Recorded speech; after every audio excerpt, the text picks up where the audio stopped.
Hi friends, இன்றைக்கி வாழைக்காய் வச்சு கேரளா ஸ்டைலில் நம்ம வாழைக்காய் மிளகட்டி எப்படி செய்கிறதுன்னு தான் இன்றைக்குள்ள வீடியோவில் வந்து ஷேர் பண்ண போகிறேன்.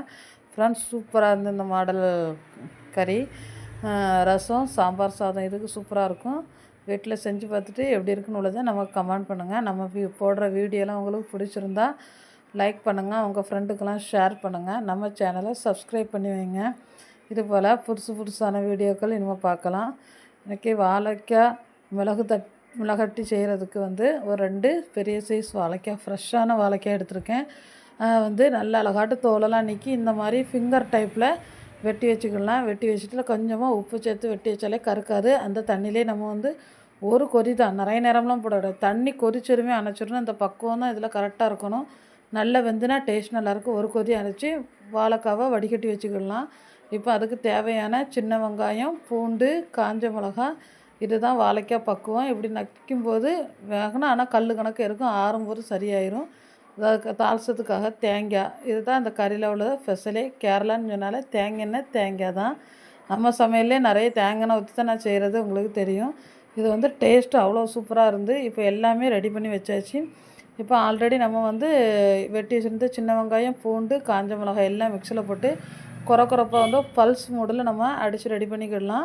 அதுக்கப்புறமா வந்து கொஞ்சமாக பேனில் வந்து எண்ணெய் சேர்த்துக்கிடுங்க. தேங்காய் எண்ணெய் தான் கொஞ்சம் கூடுதலாகவே தேங்காய் எண்ணெய் ஊற்றணும். ஏன்னா இந்த காய் வந்து உடஞ்சிடக்கூடாது. பேனுன்னு சொல்லும்போது கொஞ்சம் வீதியாக இருக்கும், நமக்கு கிண்டி கொடுக்க நல்ல வசதியாக இருக்கும்.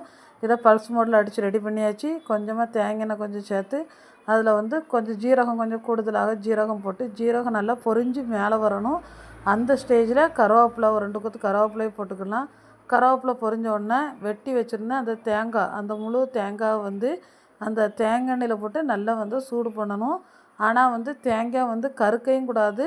ஆனால் லைட்டாக அந்த மேலே உள்ளது அப்படியே கொஞ்சம் பொரியணும். அந்த பொரிஞ்சிருக்க ஸ்டேஜில் நம்ம பல்ஸ் மோடில் அரைச்சி வச்சுருந்த அந்த வெங்காயம், பூண்டு, காஞ்ச மிளகா அந்த மசாலாவை இது கூட தூக்கி தட்டிக்கிடலாம். தட்டி ரொம்ப கொஞ்சம் சிம் ஃப்ளேவரை வச்சு நம்ம நல்லா கிண்டி விட்டுக்கிடணும். ஏன்னா அடி பிடிச்சிடக்கூடாது. அந்த வெங்காயம், பூண்டு எல்லாமே வந்து அந்த வாசமே வந்து நமக்கு செம்மையாக இருக்கும். அதில் நல்லா பல்ஸ் மோடில் வரைக்கும் நல்லா போட்டு நல்லா கிண்டி கொடுத்துட்டு இப்போ அதுக்கு தேவையான கொஞ்சம் உப்பு, ஏன்னா ஆல்ரெடி நம்ம வாழைக்காய்க்கு உப்பு போட்டிருப்போம். இந்த கறிக்கு தேவையான உப்பையும் போட்டு கொஞ்சம் சிம் ஃப்ளேவில் போட்டு நல்லா மிக்ஸ் பண்ணி கிண்டி கொடுத்தோம்னா அந்த தேங்காய் அது கூட இந்த வெங்காயம் எல்லாமே நல்லா மிக்ஸ் ஆகி நல்ல அழகான ஒரு வாசம் வரும். அந்த வெங்காயம் வந்து பொரிஞ்ச ஃப்ளேவர் வரும். இந்த ஸ்டேஜில் அதுக்கு தேவையான மசாலா நம்ம போட்டுக்கலாம். மசாலா வந்து வத்தல் பொடி ஒரு 1/2 ஸ்பூன் போட்டிருக்கேன். மஞ்சள் பொடி ஒரு 1/4 ஸ்பூனு. இதில் மெயினாக வந்து பெப்பர் பொடி வந்து நிறைய போட்டுக்கலாம். கொஞ்சம் கூடுதலாக பெப்பர் பொடி போட்டு நல்லா மிக்ஸ் பண்ணி விட்டுக்கிடலாம். அந்த மிக்ஸ் பண்ணும்போது அந்த மசாலாவில் பச்சை ஸ்மெல் எல்லாம் போய் ராஸ்மெல்லாம் போய் இந்த மசாலாவோடு நல்லா மிக்ஸ் ஆயிரும். இந்த ஸ்டேஜில் வந்து அந்த வெங்காயம், பூண்டு எல்லாமே ஒரு பொரிஞ்ச வாசனை, மசாலா ஃப்ளேவர் எல்லாம் சேர்ந்த பிறகு இப்போ நம்ம ஆல்ரெடி அவிச்சு வச்சுருந்த அந்த வாழைக்காய் தூக்கி போட்டுக்கிடலாம். இதில் மெயின் வாழைக்காய் வந்து உடையக்கூடாது, முழுசாட்டே இருக்கணும்.